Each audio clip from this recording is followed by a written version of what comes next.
ونستعينه ونستغفره ونؤمن به ونتوكل عليه ونعوذ بالله من شرور أنفسنا ومن سيئات أعمالنا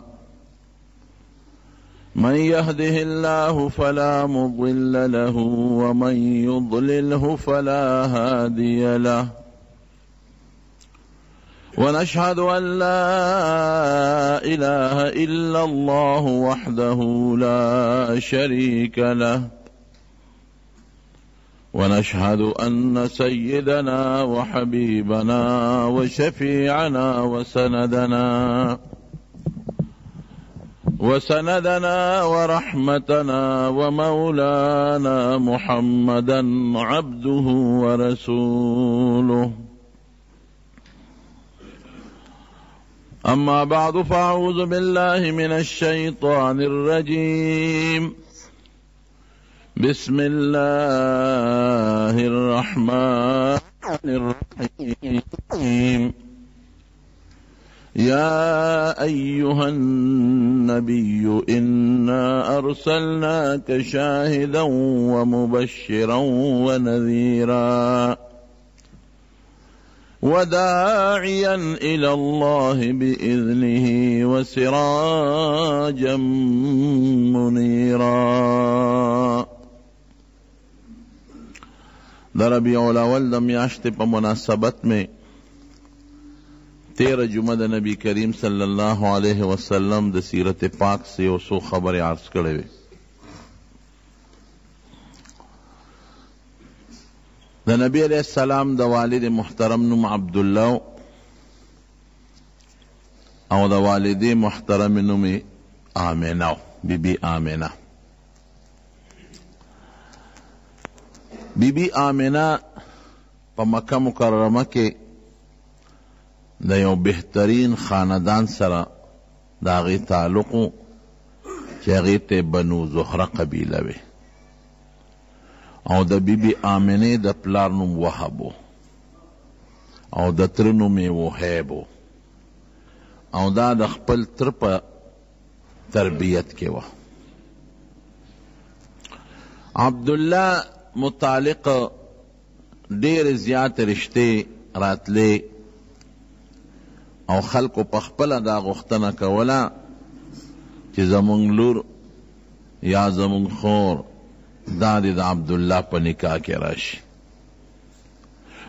نجومیانو دا پیشنګویه کړې وې د عبدالمطلب متعلق او د عبدالله صاحب متعلق چې د ده په اولاد کې به د آخر زمانې پیغمبر پیدا کېږي. لیکن د دې د هر چا دا خوښی چې خپل بچي له په یو ښه نسب کې او د یو هوښیارې بیبي او خشته بیبي سره نکاح وکړي. نو د عبدالمطلب دا خواهش و چې زه د دې بیبي آمنې سره د دې خپل زوی د عبدالله نکاح وکړم او مغسې وشوه. بیبي آمنه د وهب لور د وهیب د تره په تربیت کې وه. دوی غوښتله تره ورته ورکړه. کله چې نکاح لتلل نو دې وخت کې د عبدالله د حضور پاک د والد محترم عمر 19 کاله دی تقریبا. نو دا به قانونو چې نکاح به وشوه نو هغه زمانه کې دا رواج و نو دا نکاح والا کم زلمی چې به د به 3 یا 4 شپې دا د هغه ښځې په کور کې کولې تېرولې به. دا د هغوی یو رسم او یو رواج او عجیبه داسې وشوه چې د نبی علیہ السلام د مور بیبي د تره لور د دې وهیب لور هغه عبدالمطلب ځان له وغوښته. هغې پې رضا شو ځکه ما تیره جمعه درته پوره د عبدالمطلب تاریخ ذکر کړی تقریبا. نو چې دی کله نکاح لتلل د عبدالله ورپسې شاته په لاره ور روانو نو په مکه مکرمه کې یو یهودنه ښځه وه او څوک کوي کاهنه وه، نو دواړه به هم به یهودنه و هم د کهانت دا علم ورسره و. نو دا اتفاقا په لاره باندې ولاړه وه. نو عبدالله صاحبي ولیده. نو چې دې څنګه ولیده نو دله دعوت ورکړه د ګناه چې مونږ کره راشه. نو عبدالله ورته انکار وکړ او یو دوه شیرونه یې ورته وی معنی دا ده چې حلال خلق او پاک خلق ګناه نه کوي او پاک خلق د خپل ځان د پاره د پاکو انتخاب کوي. داسې یو دوه شیرونه یې ورته ووی او زه ګناه نه کوم، ناروا نه کوم. او عبدالله صاحب ته نیغ تیر شو. عبدالمطلب ځان سره کسان بوتلیو دی مخکې تلیو او د بی بی آمنې سره د عبدالله صاحب نکاح وکړه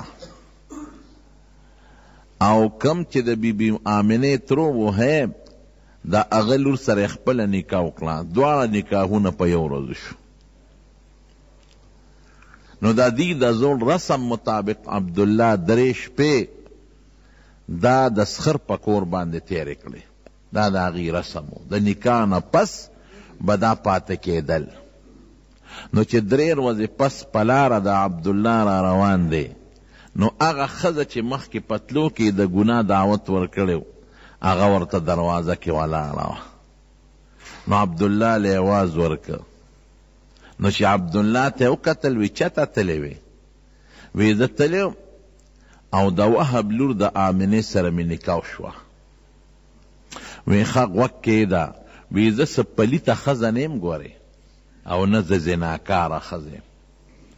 ته چې په لاره تلې نو ستا په دې تندي کې ما د آخرې زمانې د پیغمبر د پیغمبرۍ رڼا صحیح کړه د خپل کهانت او د خپل علم په بنیاد. ما ستا تندی معلوم که چې په دې تندي کې یو داسې نورانیت او رڼا پرته ده چې هغه نورانیت او رڼا به د آخرې زمانې د پیغمبر په شکل کې پیدا کیږي. نو ما وی چې دا رڼا به تا نه زه ځان ته راکاږم او دا د آخرې زمانې پیغمبر به زمانه پیدا شي. خو اوس مې زناکاره نیم دا مې دیله دا دعوت ترکه. او اوس هغه رڼا ستانه د وهب لور آمنې راښکلې د ضرورت مې دته نشته. هغه وی زم ګناه نه کوم.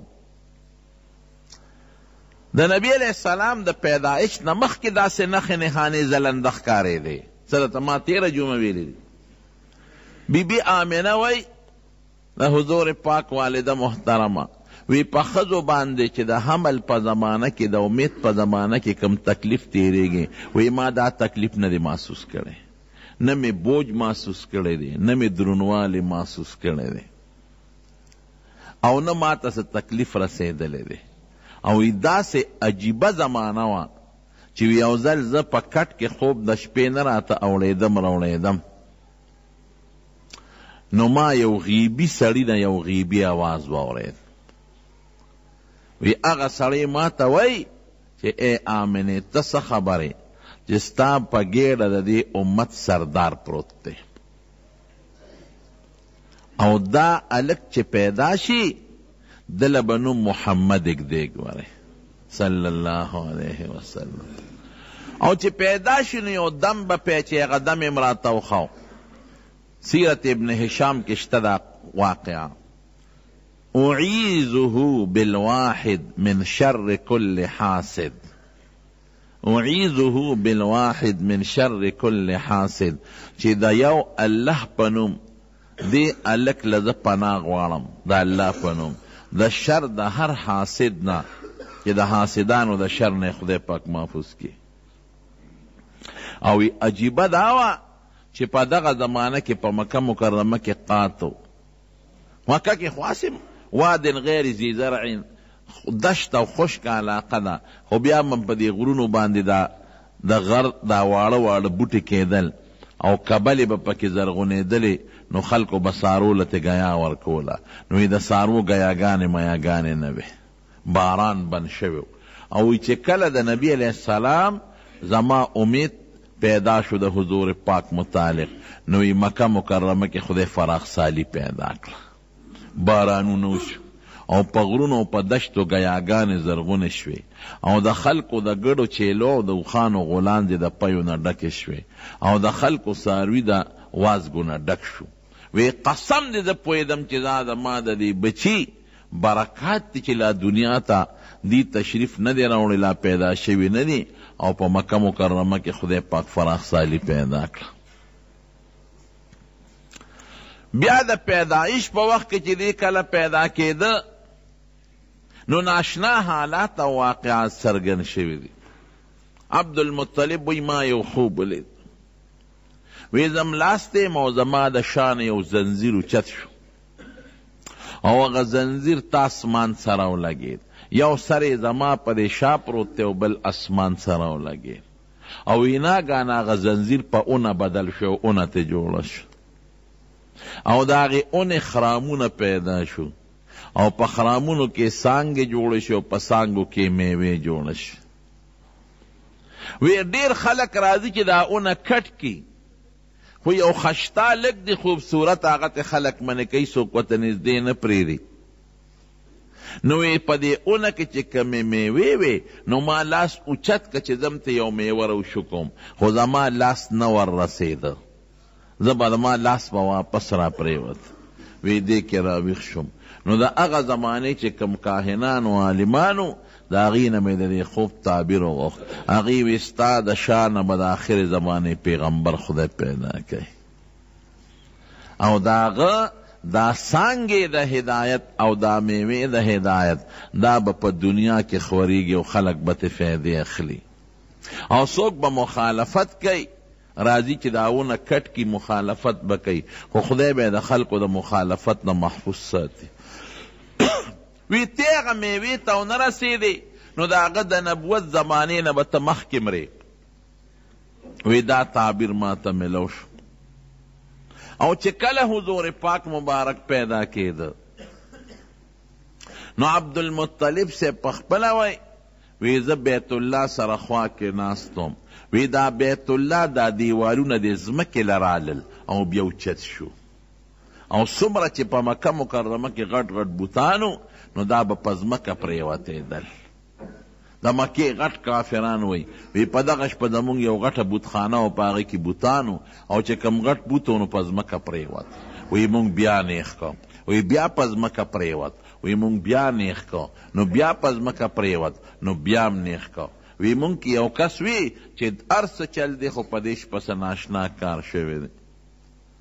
د نبی علیہ السلام مبارک شاعر دی حضرت حسان ابن ثابت رضی اللہ عنہ، دیوی تقریبا د شپږو اوو کالو دغه وخت کې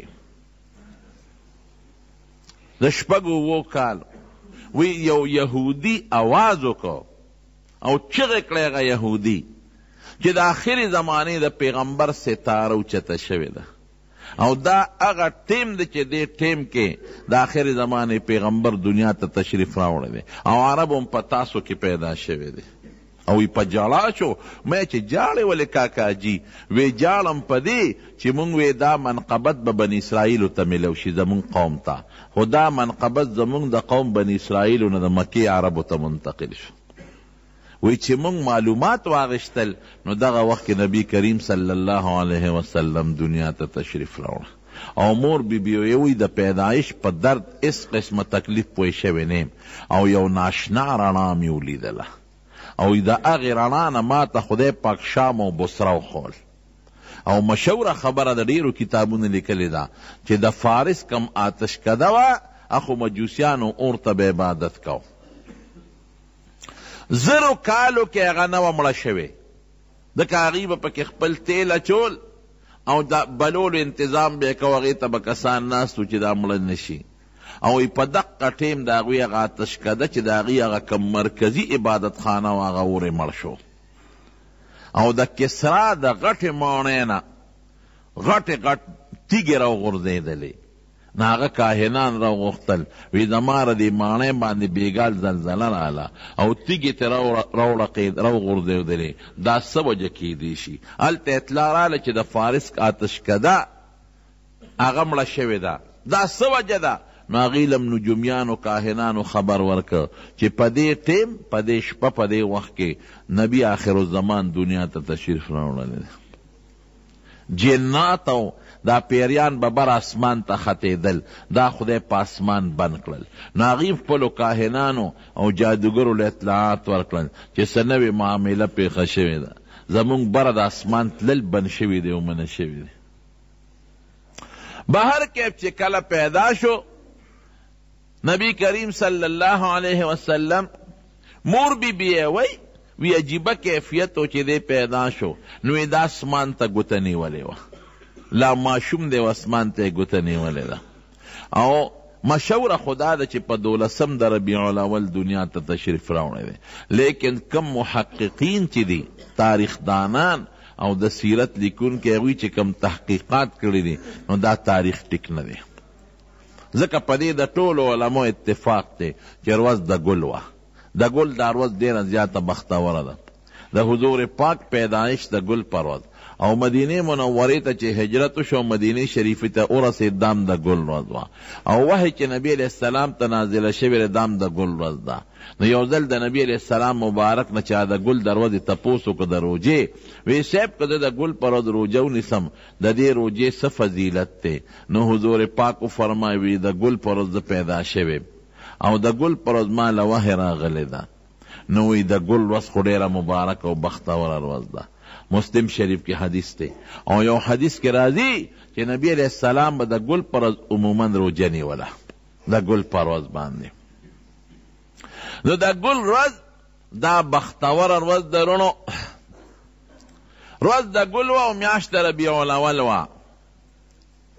نو چې د ګل ورځ او د ربیع الاول د میاشت دوی حساب کوي، او د اصحاب الفیل چې تیره جمعه مې قصه کړې وه د هغې د هلاکت 50 ورځې تېرې شوې وې، نو دی وی چې دا 12 نه جوړېږي، په دغه کال 12 دا کېدی نشي، نو څوک 8 د ربیع الاول یادوي، خو زیات تر محققین 9 د ربیع الاول یادوي، او د اپریل میاشت وه او څوک 20 یادوي او څوک 22 تاریخ یادوي 22 اپریل، او د سحر 20 منټه د پاسه 4 بجې. پاغه غړی نه وي پاغه زمانه کې، خو دا دوی د منټونو حسابونه کړي دي چې پاغه ورځ د نبی علیہ السلام د پیدایش ټیم سو سبا ختلو او نور ته خطو ته لا ډېر ټیم پاتې و، نو هغوی چې حساب کړی دا 20 منټه د پاسه 4 بجې تقریبا جوړېدل. چې څنګه پیدا شو عبدالمطلب خدا ناشنا واقع ولیدله نو زر راغی د خپل زوی کور ته، د عبدالله صاحب کور ته، او چې څنګه راغی نو تپوس یې وکړه، هغه ته خو د انګور پته وه، وی دا ماشوم خدای پاک پیدا کړی دی، وی شا بزر یې ټوکله کې ونغاړه او مال یې راکړه. نو عبدالمطلب ته په لاس کې واغېسته او اوچت یې که ولاړ، وی زه په ده لومبې د بیت الله طواف کوم. نو د بیت الله نه یې پې طواف وکړه. والد محترم د پیدایش نه مخکې وفات شوی، ځکه چې هغه په یو تجارتي سفر کې تللی و مدینې منورې ته، او په مدینه منوره کې د هغه ماماخیل خو مدینه منوره کې و. ما تیره جمعه درته ویلي و چې د هاشم ښځه د عبدالمطلب مور دا د مدینې منورې و، سلما یې نوم. نو دا دی هلته بیمار شو، په بیماری کې بیا وفات شو او په مدینه منوره کې دفنم شو. نو عبدالمطلب ته چې پته ولګېده نو هغه ورېږه ردې زه معلومات کوم. نو رده یو زوی حارس یې نوم یې هغې ولېږه مدینې ته، وی ته بچې لاړ شو ماله معلومات والا د قافلې والا خو وی چې عبدالله وفات شوی دی. چې لاړ او معلومات یې واغېشتل، هغې ورته وی او عبدالله وفات شوی دی او مونږ د بیماری علاج مونږ خو جوړ نشو، او بیا هم دلته په مدینه شریفه کې دفن کړی وی. نو د 19 کالو په عمر کې د حضور پاک والد صاحب واده کړی او د 13 کالو په عمر کې تقریبا وفات شوی دی. نو حضور پاک د پلار د وفات نه پس الله دنیا ته راولېږه. دیک یو حکمت دی، هغه درته لږ سات پس وی. لومبې پیول خپلې مور ورکړل بیبي آمنې، او بیا د ابولهب یو وینځه و سویبه هغې ولې یو 100 ورځې پی ورکړل، او ابولهب د نبی علیه السلام ترو دې صویبې ابو لهب ته زیرم ورکه چې مبارک دې ستا د هغه مړ ورور عبدالله زوی پیدا شوی دی. نو ابو لهب د نبی علیہ السلام د پیدایش په خوشحالی کې هغه صویبه آزاده کړه. وی تا مال د مړ رور د زوی د پیدایش خبر راکا، نو په دې خوشحالی کې مې آزاده کړې. نو په بخاری شریف کې یو ټکی امام بخاری رحمت الله علیه ذکر کړی دی ناشنا، چې ابو لهب چا په خوب کې ولیده. وی څه حال دی؟ وی ډېر خطرناک حال مې دی، ډېر د خدای په عذاب کې پروت یم، شر حال مې دی. ځکه د پیغمبر علیه السلام لوی دشمن لومبی دی او په نبی علیہ السلام د کاڼي غزار لومبی دی ابو لهب کړی دی. وی ډېر خراب حال مې دی او شر حال مې دی. خو وی چې ما نبی علیہ السلام د پیدایش په خوشحالی کې صویبه آزاده کړې ده چې هغې ما اطلاع راکړه. وی د هغې په سبب الله زما په دې قټه ګوته کې پیدا کوي. نو وی هغه زه دلته کې روم، هغه زه دلته اوس کم. نو دا د حضور پاک لوی شان دی. ګوره دلته بعضې زمونږ طالبان یو سوال کوي، وی د کافر متعلق قرآن شریف کې راځي چې لا یخفف عنهم العذاب ولا هم ينظرون، چې کافر ته په عذاب کې تخفیف نه راځي، عذاب به ورته اسانیږي نه په جهنم کې او نه به ورله خدای مهلت ورکي. نو دا دته د اسانتیا ولې راله چې دا پی په دوزخ کې سکي؟ نه، د هغه پیو فایده هغه ته نه میلاویږي.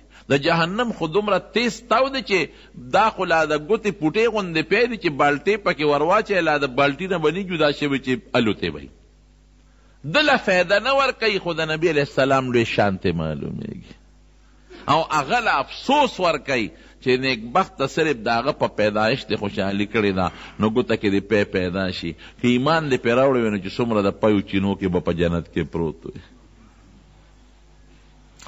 نو صویبې ولې یو څو ورځې پی ورکړل، هغه د ابو لهب وینځئ. نو بیا خدای پاک نبی علیہ السلام د بی بی حلیمې په قسمت ورورسه. دا په طائف کې بنو سعد یو خاندان دی، هلته اوسېدله او د بانډو د طائف آب و هوا ډېره مزیداره. اوس هم د طائف آب و هوا ډېره خشته ده، ډېرې ښکلې میوې پکې کېږي او ډېرې خشته اعلی سبزی پکې کېږي او یخ وطن د مزیدار اعلی.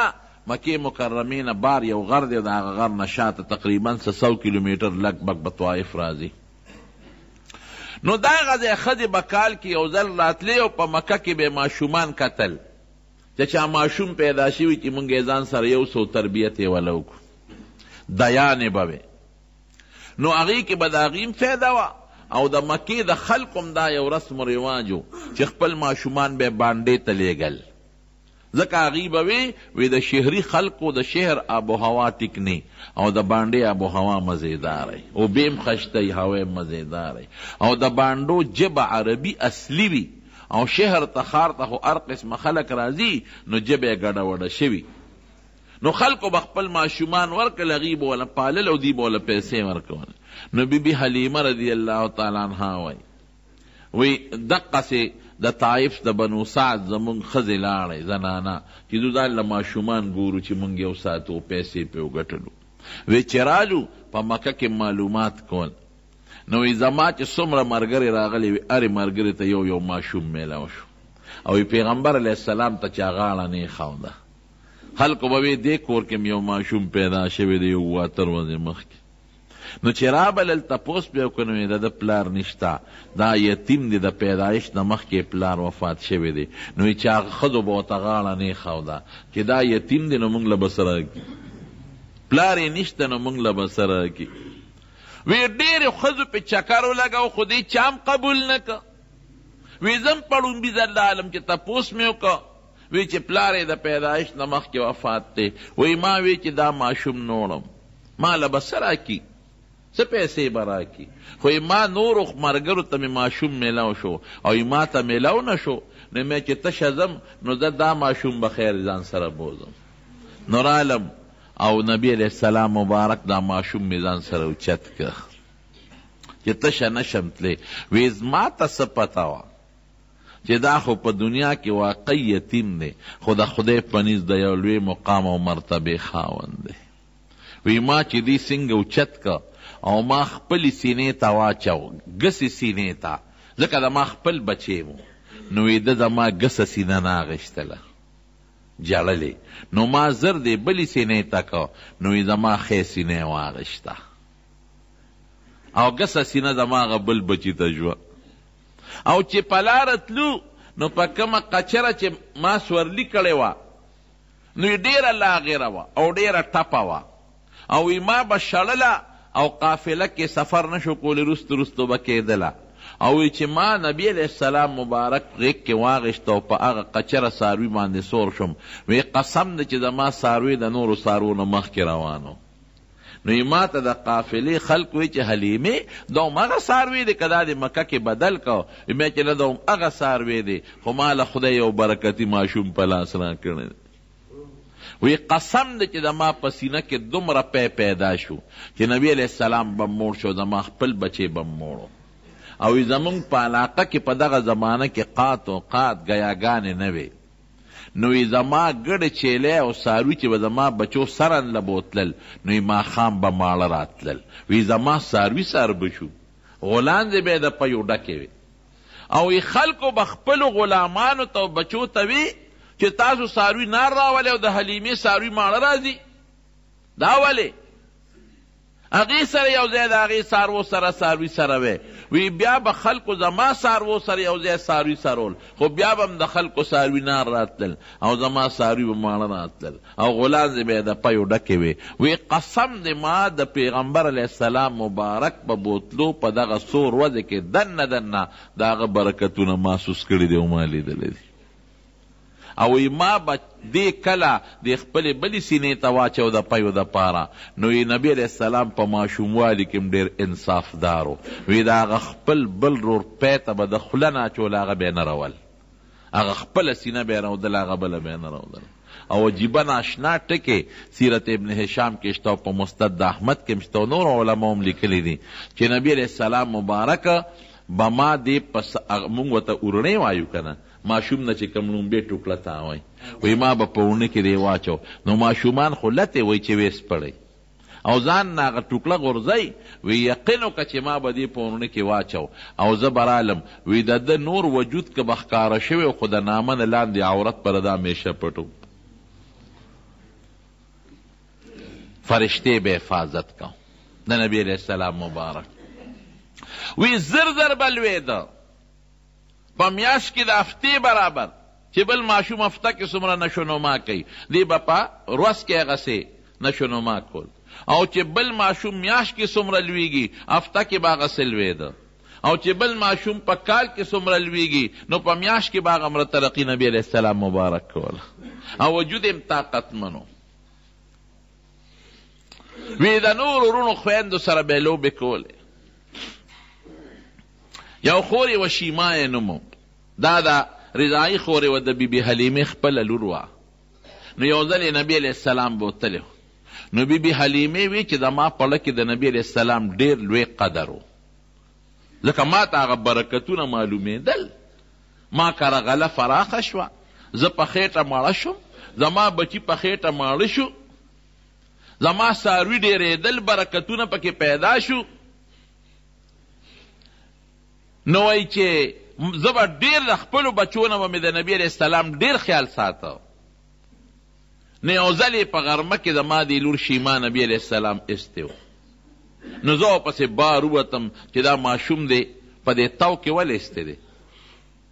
د عربو نور لږ تیزي، ډېر تیزي، چې دا دی ولې په دې نور کې ایستلی دی. نو وایي چې اوس هغې زما لور شیما نبي علیه السلام رانیولی دی او راولي یې، د ګوتې نه هم دومره عمر نه وه، د ګوتې نه یې نیولې دی. وی ما هغه خپلې لور ته غوسه وکړه چې تا ته ما نه وي چې دا ماشوم به د انور نه ساتې، تا ولې په انور کې په غرمه کې بار ایستلی دی. وی ما ته وی چې راشه مورې ناشنا ټکې درته ښیم.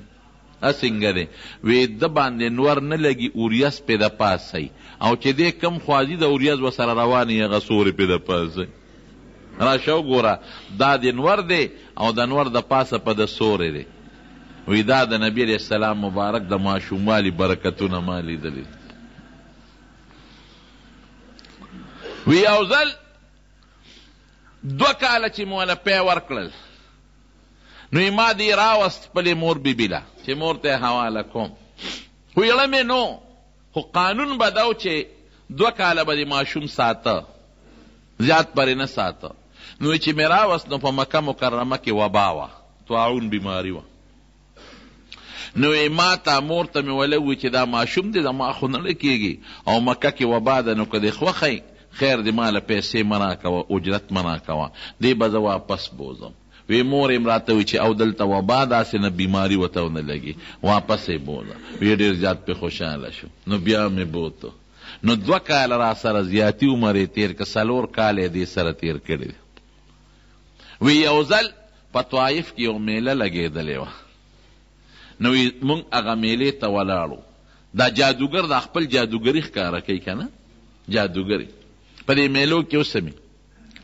نو وی زه هغه میلې ته هغه جادوګر لګیا د خپل کرتبونه ښکاره کوي او زه ورته ولاړ او نبي علیه السلام ما سره خوا کې ولاړ دی وی دې کې د هغه جادوګر په پیغمبر علیه السلام نظر شو وی چې څنګه په نظر شو وی د جادوګر چغې کړې چې دا ماشوم مړ کې دا ختم کې د دې ماشوم د وجې نه به زمونږ د پلار نیکه دین ختمېږي الی دې مړ کې وی ما نبی علیه السلام ځان ته رانږدې کو او جادوګر ته مې غصه وکړه چې د خدای دې بېخو باسه زما بچې وجنې ته خو رانږدې شه څوک خو زما زوی ته رانږدې شي خو ماشوم له خو د چا لاس نه ورځي یاره وی زه پوه شم برکتونه خو مې لیدل او اتفاق دا وی چې په قافله کې کله زه روان وم وی نبي علیه السلام ما سره دی هغه زمانه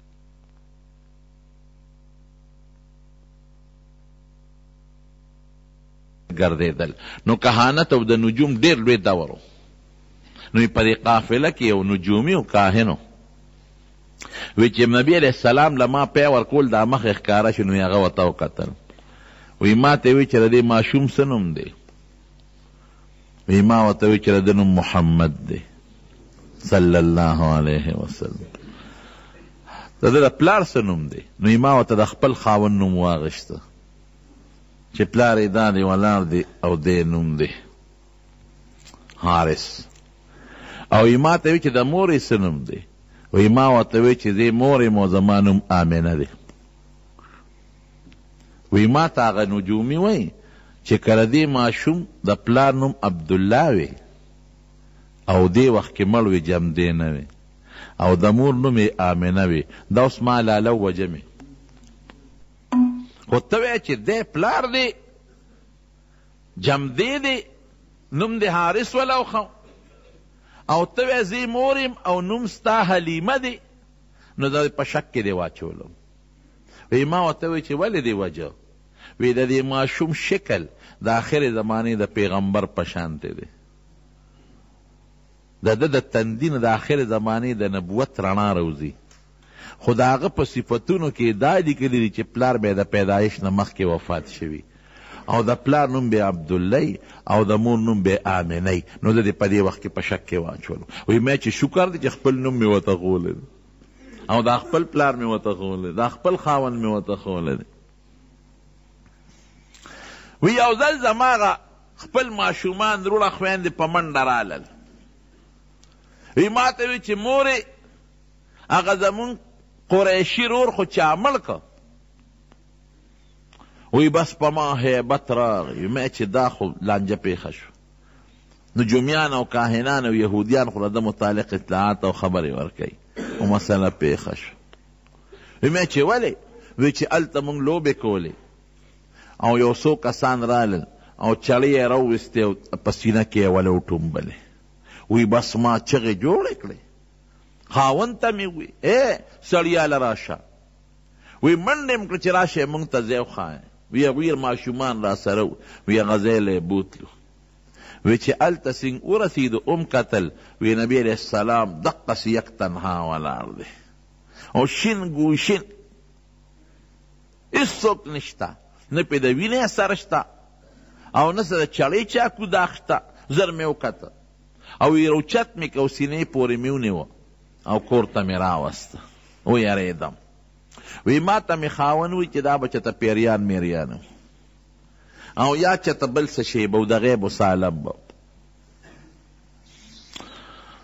دا صادر ګرځي خدای مو مخه جومات کې زمونږ بره کار شروع دی نو تاسو ته ما مخکې پاترې پلسترې شروع دي نو زړه د اخلاص نه مدد وکړئ ښه تعاون وکړئ ورسره ځکه ما تاسو ته ویلو چې موږ عامه چنده نه غواړو او نه چا تر چندې وایو نه چا نه غواړو بس دا چې خدای پاک د چا په لاس کې دا کار کړي نو د هغوی نه خدای پاک به دا انشاءالله دا کار اخلي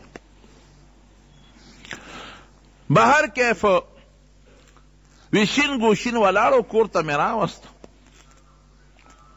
چې مې کور ته راوسته او کله نبي علیه السلام یو پوټی قلار شو نو ما تې تپوس وکړ بچې څه چلو وی راته وی چې مورې هغې بی بي حلیمې ته به مور وی مور یو دوه سړي رالل وی هغه یو ابل نه تپوس کړي چې دا هلک دی هغه ورته وی هم دا هلک دی وی زه یې ونیولم او چړې چاقین چانې چاکوان ورسره و هغه یې راوویستل او ما ته وی چې بچې مه یریږه تا نه به خدای د دې امت مشر او سردار جوړی تسلي راکړه او دې ځای کې د دې سینې د دې قوتې نه تر د دې نامه پورې د دې خېټې پورې دا ځای رالوشلو او زه په دړ نیم پېښ شوی او بیا زما د دې وجود نه نبي علیه السلام وروستو دا قصه بیا کړې ده دا یې وروستو قصه کړی خو که لا ماشوم دی پوهېږي نه زما د دې وجود نه زما زړه راوویسته او ځان سره د زمزم اوبه راوړې وې حضور پاک به وروسته وی چې دا زما ماشوموالي کې کوم قصه در شوي سینه شلیدلې شوې وه وی چړې چاکوان او سامان ټول د جنت او اوبه زمزم وې نو زما زړه یې پې ووینځه او د زړه سره داسې پوټینۍ غوندې غوښه وه وی هغه یې تیو شو کوله اخ یې وغورځوله وی هغه یو دی بل ته وایي چې دا د انسان زړه سره د شیطان د ناستې جالی چې دا تې ختمه کو او بیا یو کاسه وه چې هغه د سرو زرو وه او هغه د علم او د حکمت نه ډکه وه هغه کاسه زما په دې زړه کې ورواړوله او زما رګونه پې ډک شو او بیا ورسره یو مهر زما په زړه د پاسه هغه مهر ولګاو او بیا زما هغه غوښه یو ځای کړه او لاس یې پرې راښکه واپس ټیک شو دا څلور کرته دا شق قصه در شوی دی یو وخت بی بی حلیمې کره او نبي علیه السلام تقریبا د څلورو کالو چې دا واقع پیښه ده او بل ځل د لسو کالو عمر ته چې نبي علیه السلام ورسېد نو دا بیا شوې ده او بل ځل چې نبي علیه السلام ته کله نبوت میلاوېده په غار حرا کې دا بیا شوې ده او بل ځل چې نبی علیه السلام مبارک کله معراج ته بر اسمانونو ته نو دا واقع بیا شوې ده څلور ځله دا د سینې اپریشن د نبی علیه السلام مبارک شوې ده بی بی حلیمه وی پې ویرېدم وی ما وی چې یاره باس او په دې لږ دا څه مسله ده چې ته پیریان دی او که څه شی دی هسې نه واقعي دی لږ ته څوک نقصان ونه رسوي نو څلور کاله چې پوره شو نو مور لی راوست نو مور ته مې ولوي ټوله قصه وکړه نو مور یې وخندل وی نه یریږه ما د دې ماشوم ډیر عجیبه حالات لیدلی دي زما دا د پیریانو خبره نه ده زما د دې بچي به ډېر لوی شاني انشاءالله العزیز هغه بی بی حلیمه بیا څه شوه نبی علیه السلام مبارک چې مدینې منورې ته هجرت وکړ نو دا بیا مدینې منورې ته راغلی ده یو صحابي وی نبی علیه السلام یو ځل ناستو په څادر باندې نو یو بوډۍ ښځه راغله نو پیغمبر علیه السلام مبارک ورته د خپل ځای نه پاڅېده او هغې د مټه ونیوله او په خپل څادر باندې کېنوله او ډېرې خوږې خبرې یې ورسره کولې او مورې مورې لفظ به یې ورته وی چې خبره به یې کوله نو مورې مورې نو چې دا زنانه بیا لاړه نو ما د چا نه تپوس وکړو چې دا ښځه څوک و چې نبي علیه السلام یې دونه قدر وکړو پاڅېد ورته او په څادر یې کېنولو مور مور ورته وی هغې وي چې دا هغه ښځه ده چې نبي علیه السلام لی پی ورکړي دي بی بی حلیمه رضی الله تعالی عنها او د مدینې منورې چې کوم قبرستان د جنت البقی ورته وی په هغې کې دفن د هغې کې قبر هم دی هغه خورې چې و شیما چې کله د حنین او د اوطاس غزو شوه او قیدیان پکې گرفتار شو نو دام پکې گرفتار شوه ما په زرګونو قیدیانو نو دی شیما صحابو ته وی چې زه خو ستاسو د پیغمبر خور یم. نو نبی علیہ السلام ته چاله وی صاحب په دې قیدیانو کې یو جینۍ ده او هغه وی چې زه ستاسو د پیغمبر خور یم. نو نبی علیہ السلام مبارک پوه شو، وی اواز کې دی جینۍ ته راواله. نو چې راوستا وی ته زما څنګه خور یې، ته زما د خوروالی دعوه کې. وی زما نوم شیما دی او زه د بیبي حلیمې لور یم او ما او تا په ماشوموالي ډېرې لوبې کړې دي او تا ته زه یو نښه ښیم، که ته وایې چې دا دروغ وایي نو یو نښه درته ښیم. وی څه نښه ده؟ نو هغې ورته لاس ښکاره کړ. وی ما تا لوبې کولې نو ته ما ته غوسه شوې، نو وی تا په ما چک لګولې وی ستا د غاښونو نښه زما په دې لاس تا ده پرته ده. نو د حضور پاک مبارک تا ماشوموالی رایاد شو، سر وکي اوښکې وګرځېدې. صحابو ته وی دا خو زما رضایي خور ده، نو که خوښه نو دا به ازاده کړو، خوشې به یې کړو. نو د هغې د برکت نه شیما وایي زه دومره بختور یم چې زما د برکت نه زما د ټول قوم واړه او لوی او ښځې قیدیان چې څومره ټول آزاد شو. مور بی بی بیا مدینې منورې ته لاړه د حضور پاک، بی بی آمنه سعدیه. نو د خپل پلار د خپل خاوند د قبر زیارت او ملاقات له. نو ام ایمنه م ورسره وه، دی وینځه وه او نبی علیہ السلام هم ورسره. خو پیاده مزلې وې، وخت به پې ډېر لګېده. قافله تله نو دا پکې لاړه. نو هلته د خپل خاوند عبدالله د قبر زیارت وکړه. نو واپس راتلل په قافله کې. نو مکې مکرمې نه بعد د بدر سره خوا کې یو کلی د علاقه د ابوا ورته وایي، په هغه ابوا کې ناجوړه شوه او په هغې کې وفات هم شوه. نو په ابوا کې یو غر دی، یو غونډی د ما لیدلی، زه ورلتلی.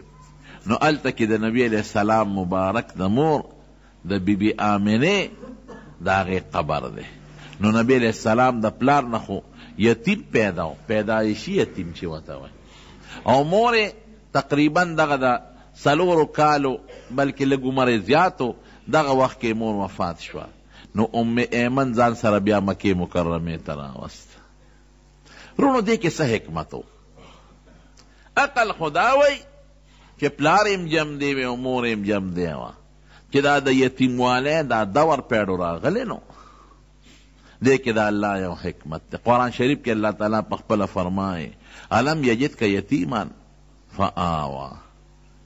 وی ته ما یتیم نه وی منتلی، ته خو یتیم وی، یتیم می پیدا کړی وی. نو فآوا ما دل یو ټکانه درکړه، یو مأوا مې دله درکړه. تاړو د یتیموالی اړو سکه دې نه ده کړې، اړو چا محسوس کړی نه ده چې دی یتیم دی. ځکه چې د چا پلار وي نو پردي خلک هغه توجه نه ورکوي، او چې یتیم نو خلک ول ډېره زیاته توجه ورکوي. نو ما د خپل نیکه تربیت له راوسته چې عبدالمطلب دی، هغه د تربیت وکړو. نو د عبدالمطلب د وفات نه پس د تره تربیت وکړه ابو طالب، او دواړو دله داسې تربیت وکړه چې داسې تربیت به څوک د خپل بچي مونه کړي. وجدک عائلا فاغنا، اسم دیمنو نو ما غنی کړې، ما دله بلا مالونه درکړل، خو نبی علیہ السلام خو به ساتل نه، اخو به ویشل. وجدک ضالا فهدا، دې صورت کې راځي د شریعت علم د سره نو، شریعت نه خبر نه وي، قرآن مې درته نازل کړي. شریعت نه مراد قرآن دی، رو مې درته قرآن نازله. نو بیا ورته وروسته وایي اما الیتیم فلا تقهر، وی پتا د یتیمې دور تیر شوی ګران دی که آسان دی سخت دی. نو که بل یتیم دله راشي ګورې غصه به ورته نه کوې، پتا تیره ده دا خبره. دا الله د هغه یتیم د دور هغه حکمت په خپله ذکر کوي چې پتا د یتیمانۍ دور تیر شوی دی، نو د نور یتیمانانو خیال ساته، ګران او که آسانو. که ډېر مالم یتیم سري، دولت می خلک یې خیالم ساتي، خو په زړه کې چې د اختر ورځ راشي نو دی په یتیم څنګه تېرېږي. بیا ارمان چې نن هر یو پلار خپل بچي له پیسې ورکوي او په سر وله لاس ایږدي او بابا ورته وایي، که نن زمان بې نو ما به مته بابا ویلی، زما په سر به م لاس راښکلی وي، او ماله به م یو 5 روپۍ د اختر خو راکړی وي. نو پتا د یتم د یتیموالي زمانه او دور تیر دی، هغه سوچو که ځان ته د نورو یتیمانانو خیال به وساتې. د دې وجې نه نبي کریم صلی الله علیه وسلم د یتیم متعلق ډېر زیات ذکر کړی دی. د یتیم په سر چې چا لاس راخ که، د یتیم په سر د رحم لاس راخ که، رب العالمین به دې انسان باندې رحم کوي. او نبی علیہ السلام فرمایي چې چا د یتیم کفالت وکړو، یو یتیم د هغې کفالت دا چې د ډوډۍ د جامې تنظام، دارنګې د سکول، دارنګې د دینی مدرسې، خو چې پوره تربیت یې وکړه لکه د خپل زوی، نو نبی علیہ السلام فرمایي ویزا او هغه سړی به په جنت کې داسې یو ګوتې مبارکې داسې کړلې. د یتیم کفیل چې د هغه تربیت کوي، هغه انا وکافل الیتیم، وی هکذا په جنت کې به دقسې یو دا ګوتې مبارکې داسې کړې، لږ غوندې فاصله یې پکې وساتله، ځکه د پیغمبر مرتبه خو اوچته ده. او د یتیم مال به نه خوري، قرآن شریف کې راځي الذین یاکلون اموال الیتامی ظلما انما یاکلون فی بطونهم نارا وسیصلون سعیرا. یتیم مال به په ظلم نه خوري، او که د یتیم مال دی په ظلم باندې وخوړو نو خېټې ته د جهنم اور ورواچو. اور د دې وجه نه چې کوم سړی مړ شي او یتیمانان بچي ته پاتې شي، نو موږ ورته وایو دا اسخاتونه ولا مه تقسیموئ، مه تقسیموئ اسخاتونه. هغه یتیمانان دې خو هسې مړ شو، لال ختم شو، دا مال خو د ده نه دی، دا خو د هغه یتیمانانو بچی دی. د هغه یتیمانانو مال مه بربادوئ، دا د هغې مال دی. دې پسې خیراتونه مه کوئ، دا خو یتیمانان دي، دا خو نه پوهېږي. نو پسې خیرات کوه او مو پسې د به ځان پسې په جون کو که نه. که یو بالغ زوی پکې وي نو بالغ د خپل طرف نه پسې خیراتونه کولی شي، خو د یتیمانانو مال به نه خیرات کوي، دا د هغې حق دی. ظلم به ورسره نه کوي. ووجدک عائلا فاغنا، تم مال د سره نو ما غني کړي، نو که بل اما السائل فلا تنهر، که بل فقیر راشي او سوال د نه کوي ګورې ویې نه رټې، ښه پتا دا د ورتیر دی. وجدک ضالا فهدا، قرآن در سره نو ما د قرآن لوی نعمت تله درکه، نو اما بنعمت ربک فحدث، دا الله دا لوی نعمت چې قرآن دی د اوس بل ته ورسوه، دا د دې شکریه شو. بل چې دنیا ته الله وښایي چې هغه انسان چې پلار پیدایش نه مخکې وفات او مور په ماشوموالي کې وفات ته، چې زه غواړم د هغه نه داسې شخصیت جوړولی شم چې تر قیامته پورې د کربونو اربونو خلکو مقتدا او رهنما به دا زه کولی شم. خدای پاک خلکو ته ښایي، نور حکمتونه هم پکې دي. بهر کې تربیت نیکو که او ډېر ناشنا طریقې سره تربیت پې کوم. یو ځل یې سترګې خوږ وې، سیرت ابن هشام کې شته چې سترګې خوږ وې، نو عبدالمطلب صاحب وی په عربو کې یو دمګر یو کاهن وی هغه له مې بوته چې زما دا یتیم بچی دی او سترګې خوږ دي، د باندې دم واچوه. او عجیبه وی دا وه چې هغه کاهن ته مې ور ډباو نو نه راوته، ور مې ډباو او د نبي هم دا سترګې کلکې خوږ وې نو نه راوته. وی دې کې زلزله شوه، وی چې یو جلق وشو، وی هغه کاهن په یو منډه دروازه کولو کړه او بار راووته. وی ما ورته وی ما ته خو د خپل نصیب برکت معلوم و، وی ما ورته وی چې زلزله ده، وی ما چې زلزله به یا ویاني، خو زما د دې بچي شان ما ته معلوم دی. دې سترګې خوږ وي نو ما وله تره استې و، ور مې ډبه ورته نه راوتې، نو خدای در باندې جلق راوسته او په خپله یې وله راوویستې. وی چې دا ټکې مې وی او هغه زما د یونیورسټي ته وکتل چې څه چل دی پې، وی ما ورته چې سترګې خوږ دي، وی چې دارو خو ده سره خپله پراته دي. وی مې چې څه دارو دي، وی د حضور پاک د خولې مبارکې نه یې لاړې راوویستې او د نبي علیه السلام په سترګو یې پورې کړې، وی زه اوس به ټیکي، وی قپا قسات یې سترګې ټیک شوې چې د دې ماشوم خوله کې دارو پراته دي، لاړې د ده لاړې. او دا حقیقت هم دی. حضرت علی رضی الله عنه په خیبر کې یو قلا و ډېره سخته وه، ډېرې قلاګانې فتح شو، دغه قلا نه فتح کېده. نو نبی علیہ السلام مبارک د شپې نه وی سار له به دا قلا الله د هغه چا په لاس فتح کوي چې د هغه سره به د خدای مینه او د ده به خدای سره مینه جنډه به هغه له ورکوم سار وختي. نو صحابه وی مونږ ټول د نبی علیہ السلام مخکې تېرېدو چې ماله به جنډه راکړي، بل وی ماله به راکړي، بل وی ماله به راکړي، ځکه چې دا هغه په لاس به فتم کېږي او د سره به د خدای مینه او د ده به خدای سره مینه دا صفت بچا کی. نو چې یا هر یو تېرېده چې ما ته به آواز وکړي، وی نبی علیہ السلام آواز وکړي چې این علی ابن ابي طالب، علي څه شو؟ د ابو طالب زوی. موږ وایي چې صاحب سترګې خوږ دي، وی ورشه اواز کوي ورته. نو علي صاحب هم راوغوښته. نو چې راوغوښته حضرت علي صاحب فرمایي د ما آشو به چشمو، سترګو نه مې دا اوښکې بهېدلې او سترګې مې تکې سرې وې. وی نبي علیه السلام مبارکه دا سترګې دم کړې او لاړې مبارکې پرې رالتو کړې. وی ټیک ټاک شوې. وی جنډه یې راکړه چې ورځه خدای پاک د هغه په لاس فتح راوسته. او یا د هجرت په موقع حضرت ابوبکر صدیق رضی الله عنه چې مار وچیچه، نو نبی علیه السلام خپلې لاړې مبارکې د هغه ځای نه تاو کړې، نو ټیک نه شو؟ په اساس ټیک شو، برابر شو. یا داسې نور ډېر واقعات شته چې حضور پاک به پې دم اچو او دم سره به یې د خولې نه ورته نری نری لاړې توکلې، نو خدای به پکې شفا ورکوله. وی سترګې ټیک ټاک شو. یو ځل باران نه کېده، نو عربو عبدالمطلب لرال چې ته د بیت الله مشرې او د زمزم د اوبو مشرې، نو ته راشه څه چل وکړه باران نه کېږي چې خدای ته سوال وکړو.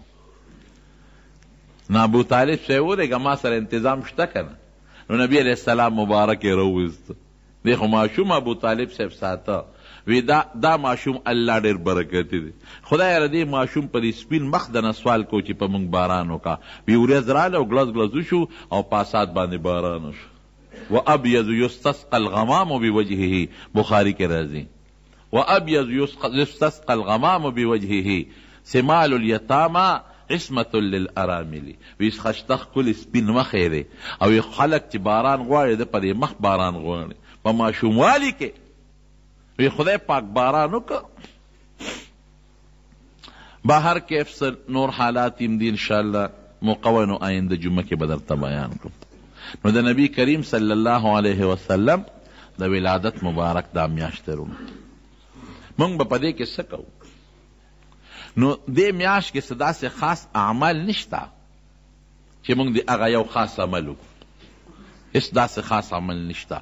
که څوک خیرات کوي دې میاشت کې هم کولی شي او بله کې هم کولی شي. د خیرات دپاره څه ضرورت او د میاشتې تخصیص نشته. خو دې وخت کې خلکو ته لکه سړي پلار مړي او کال پسې هغه د کلیز هغه ورځ راشي، نو خلکو ته د پلار هغه ورځ را یاد شي چې په دې ورځ مې پلار مړو، په دې میاشت کې نو خلک خیرات وکړي. نو په دې وجه په دې میاشت کې د نبي علیه السلام حالات خلکو ته را مخکې چې علما بیان کړي، خلکو ته پته ولګي. نو یره راشه دا میاشت او بل میاشت د برکت میاشت هم ده، نو راشه میاشت هم د برکت ده او د نبي علیه السلام مبارک د وفات هم ده، نو خیرات به پکې وکړو. نور څه خاص ورځ په شریعت کې دا حکم نشته چې په دې ورځ او په دې میاشت کې خیرات کوي او په دې کې مه کوئ. بل درود شریف لږ زیات لوستل پکار دي په نبي علیه السلام مبارک. بل رونو مونږ به په دې میاشت کې د پیغمبر علیه السلام په پیدایش د خوشحالۍ اظهار کوو. بالکل به د خوشحالۍ اظهار کوو. مونږ په دې ډېر خوشحاله یو الحمدلله چې مونږ له خدای دومره عظیم پیغمبر راکړی او مونږ یې د هغه امتیان پیدا کړي یو. او دا نبي علیه السلام په پیدایش خوشحالي عبادت دی. ګورئ الله پې خوشحالیږي، خو په هغه طریقه به کوو چې د شریعت د دایرې نه پکې بار ونځو. په هغه طریقه به کوو څنګه چې صحابه وکړي دي او څنګه تابعین وکړي دي او زموږ څنګه ائمه او حضرات وکړي دي. نو دا بعضې خلک کوي داسې په دې پنجاب کې خلک دا زموږ وطن خو لا ګزاره کوي.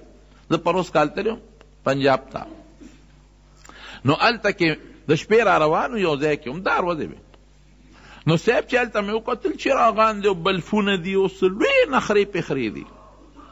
ما نه یېره وه خبره، داسې نخرې دي چې دا دیوالونه او دا دوکانونه او دا بلډینګونه د دې بلفونو ډک دي او شپه ده د شپې خو دوکانونه هلته کولاوي مې او بند مې د ښځې دي او نر دي او کیرونه دي او پی دي او شربتونه دي. ما هغه ډرایور نه تپوس وکړه چا چې په لاره به وتلم، میں دا څه شی دی؟ وی آپ کو پتہ نہیں؟ میں بولے عید میلاد النبی ہے نا، دا خو عید میلاد النبی دی کنه. میں مونځ نه کوې کم بختیانو روژه نه نیسې او دا چراغان کوې. او پنجابي ته چا ویله که وی دغه دا وی دا مونځ ولې نه کوې؟ وی دا جنورۍ پرورۍ کې په دې کې به دې پلار راله اودس کوي او دا په اړ جمعې کې به جومات ته پلار دی بیا او روژه به هم نه نیوله. لکه روژه ولې نه نیسې؟ وی پټان جانې روزه جانې پښتون پیشه او روژه پیشه. او چې روژه ماتې به شو روژه به نه مونږ به نه کوو، چې روژه ماتې به شو نو خپې به یې مخکې پیکوړو ته راته وکړې وې. هلکه وی ظالمه وي روژه هم نه نیسې او مونځ هم نه کې او پیکوړو کبابو ته د مخکې نه خپې تو کړي دي. وی څه کافر ده تښکارم، روژه به هم نه ماتوم. نو هغې نه مونځ کوي نه روجې نیسي، خو یو څیز دی دا نه کوي او بس دغه کیرونه میرونه په دا شپه کې پاخه کړي او بې ستري او بې پردګي پکې وکړي خړې نه، او په دې به هم خدای بخي. یاد وساتئ زما وروڼو، بخښنه او خدای ته نزدېکت دا د نبي علیه السلام د سنتو په تابعدارۍ کې ده. حضور پاک دې له دنیا ته تشریف نه دی راوړی چې خلکو ته وایي زما په پیدایش خوشحالي وکړئ او مونځ کوئ مروجې نیسئ او د سنتو تابعداري مه کوئ. الله یطیع الله و اطیع الرسول، د خدای او د رسول تابعداري به کوئ. نو زمونږ جنت په دې کې دی، د الله خوشحالي په دې کې ده چې ته د پیغمبر علیه السلام مبارک سیرت وورې او هغسې لکم فی رسول الله اسوة حسنة، ستا دپاره نیکه نمونه چې د هغه په شان نمونه ځان له جوړه کړې. او که ستا شکل او ستا نمونه او ستا جامه او ستا کردار او ستا ولاړ او ناسته هر څه د انګریز په شانتې وي او صرف وی چې د نبي علیه السلام په پیدایش به زه چراغان هم کوم او جلوس به هم وباسم او خوشحالي به هم کوم او لاسونه به هم پړقوم او چغې به هم پکې وام، نو په دې نه خلاصېږي، په دې مخه په دې هم خوشحالېږه ما. داسې هغه ځان له زړه په زور خوشحالي راوستل دي. اصل جنت او اصل د خدای پاک ته نزدېکت او جنت حاصلول د نبي علیه السلام په کردار خپلولو ده، د نبی علیه السلام مبارک په سنتو عمل کې ده، او چې نبی علیه السلام د کوم څیز نه منع کړو چې د هغې نه موږ ځان وساتو. نو دا ما سیرت په دې بنیاد روان که چې یو خو ته پته مو لګي چې نبی علیه السلام څوک و. موږ شیخ صاحب یو ځل خبره کوله، هغه وی یو ځل د لاهور کې چې ته دا د مخکې زمانې د غالبا چې د 1934-35 خبرې به غالبا هغه زمانه کې چې ته پرچه وه د جرنالیزم په هغې کې یو سوال راغلی و. نو هغې کې دا سوال راغلی چې د نبي علیه السلام متعلق په هغه یو نوټ ولیکې د هغه په سیرت باندې. نو بیا هغه پرچه چې داسې جوابات خلکو لیکلي چې هغه بیا اخباراتو پې کالمې لیکلی وي. نو چا پکې لیکلي چې دا په کشمیر کې پیدا شوی دی، چا لیکلي چې په مکه مکرمه کې یو مالداره کورنۍ کې پیدا شوی دی، چا لیکلي چې مکه مکرمه کې یو سیټ کره پیدا شو، لسم تعلیم په مکه کې حاصل کو او اعلی تعلیم دپاره آکسفورډ یونیورسټۍ ته تللی دی. دا زمونږ د خپل پیغمبر تاریخ دی. او هغې به وي په مدینه منوره کې یو بارټلا وکیل و او د پازاري مانسیری و. وی ما نه تپوس وکړه خوا کې ناست وم چې بچې څه کوې؟ وی بچې زه خو 400 یم او دلته کې علم حاصلوم. وی ما ته وایي چې خلک سپومۍ ته وختل او ته زړی یادی. وی ما ورته چې کاکاجي هغه سپومۍ مې تا ته پرېښېده، زه به هم دا د پیغمبر زاړه یادوم او ته پېچ او سپومۍ دې پېښ. وی بیا ما ته وی یاره وارې او تپوس ته نه کوم چې دا نبي علیه السلام د اکبر باچا زمانه کې تېر شوی دی، دا پته چاته نه لګي چې ته اکبر باچا او چې ته پیغمبر علیه السلام. نو وروڼو د خپل پیغمبر تاریخ نه ځان خبر کړئ. هغه قوم بهترین قوم دی چې کم قوم خپل مشر یېر نه کو او بیا د پیغمبر علیه السلام مبارک غوندې مشر خپل مشر او خپل زوړ تاریخ چې چا یېر کو، دا لاندې قوم دی، دا پریوتې قوم دی. زمونږ خفه کېږئ مه، خو نصاب تعلیم ډېر ګنده روان دی. زمونږ په نصاب تعلیم کې د نبی علیه السلام شان له هغه حیثیت نه دی ورکړی شوی کوم چې پکار دی. دا د اغیارو سوچ او فکر دی. ګنې زمونږ د اردو او د تاریخ په دې کتابونو کې اردو زده کې یا انګریزي زده کې، نو دا خو یو فرضي قصه چې دا مضمون نگار لیکي د اردو په کتابونو کې، نو دا اردو خو د پیغمبر علیه السلام مبارک په سیرت کې هم زده کیدی شي که نه. د حضور پاک سیرت داسې لغات پکې راوړه چې ماشوم پې پوه شي که نه، هغه لغات پکې زده کي. یا په د بل تاریخ ټیک ته جغرافیې ته ضرورت دی چې د خپل ملک ته حالاتو نه خبر شي، لیکن تاریخ کې زه څه کوم په مغلیه دور او په بل دور او په بل، ما له څه فایده ده؟ په هغې کې د صحابه کرامو دور دی ولې زده نه کم، او په هغې کې د پیغمبر علیه السلام زمانه دی ولې زده نه کم. نو دا موږ دا مضمونونو ته دوی توجه نه ده ورکړې چې دا موږ د مسلمان قوم د خپل پیغمبر د تاریخ او د سیرت نه غافل او ناخبره پاتې شي. نو الله دې موږ له د نبی علیه السلام په نقش قدم تل نصیب وګرځولی. رب العالمین دې موږ د پیغمبر علیه السلام مبارک تابعدار جوړ کړي او د هغوی اسوه حسنه دې خدای زموږ نصیب وګرځولی او د هغې سره دې خدای په جنت کې ملګرتیا نصیبه کړي او د هغې د مبارک لاس د حوض کوثر اوبه دې الله زموږ نصیب وګرځولی کړي.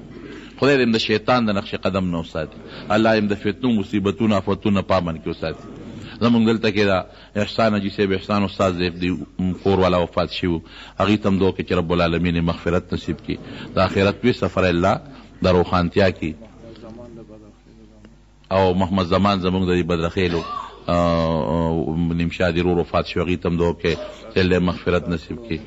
او کاکړو کې دا مشتاق صاحب د کور والا وفات شوي زمونږ د لالاجي لور وه، هغې ته هم دعا کوې چې خدای پاک مغفرت نصیب کړي. نور څومره مردګان وفات دي الله دې ټولو بخي، او الله دې زمونږ چې کوم مریضان دي په کورونو کې په هسپتالونو کې الله یې ټول له شفا ورکړي. الله ته زمونږ نه راضي شي. خدای ځنقدن وخت کې په خولې دا کلمه نصیب کړي چې لا اله الا الله محمد رسول الله. سنت پاتې شي نور خطونه پس بالکل د امام محمد صاحب قول د مفتابهي د نور خطونه پس تیرا سنت بیا وکړي.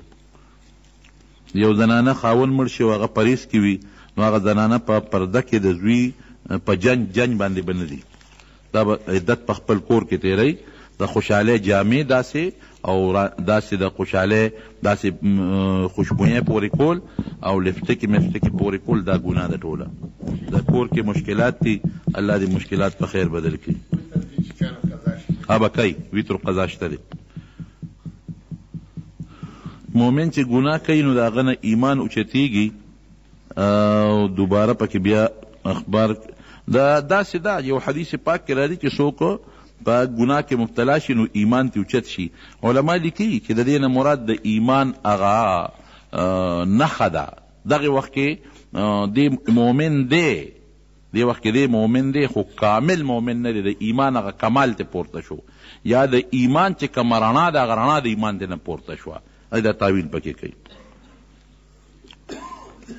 نه اخبار چې څوک ګوري نو د ایمان ته نه ځي، بلې څه کوي.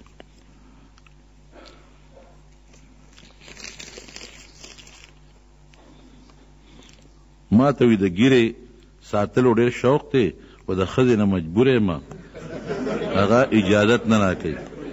او یو عالم وایي چې ښځه خوشحالول واجب دي، نو سنتو پرېښودو دپاره واجب نو ګیره نشم ساتلی.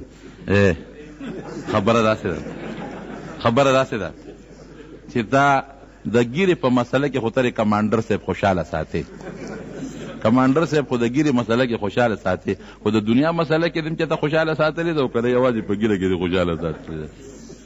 نبی علیه السلام فرمایي حدیث کې راځي لا طاعة لمخلوق فی معصیة الخالق. دې سره بس تا ډېرې خبرې حل شي. یو خوا د الله تعالی او بل خوا د مخلوق، دو خبرې رالی. نو د الله د تابعدارۍ په مسله کې به د مخلوق تابعداري نه کوي، الله مخکې دی، مخلوق رسته دی. نو د ښځې حقوق پوره کوه، لیکن دې خوا د الله حق د ښځې د حق نه بیا مخکې دی. نو د ښځې په دې کې څه قسمه تابعداري نه کوي. او کمانډر صاحب پوهې که که نه وایي سار اکثر ادیمه او مونږ رانه قضا کېږي، دا په عذر کې راځي که نه، دا هېڅ عذر کې نه راځي، ډېره اوږده شپه ده. خو وختي پاسه چې 3 ګنټې خوب وکړم د صحت دپاره دا کافي دی. زمزم او یا الله منبوزي تر جانانا ښکلې مدینې ته مو ثواب جوړ کړي سبحانا، ښکلې مدینې ته مو ثواب جوړ کړي سبحانا. زمزم او یا الله منبوزي تر جانانا ښکلې مدینې ته مو ثواب جوړ کړي سبحانا، ښکلې مدینې ته مو ثواب جوړ کړي سبحانا.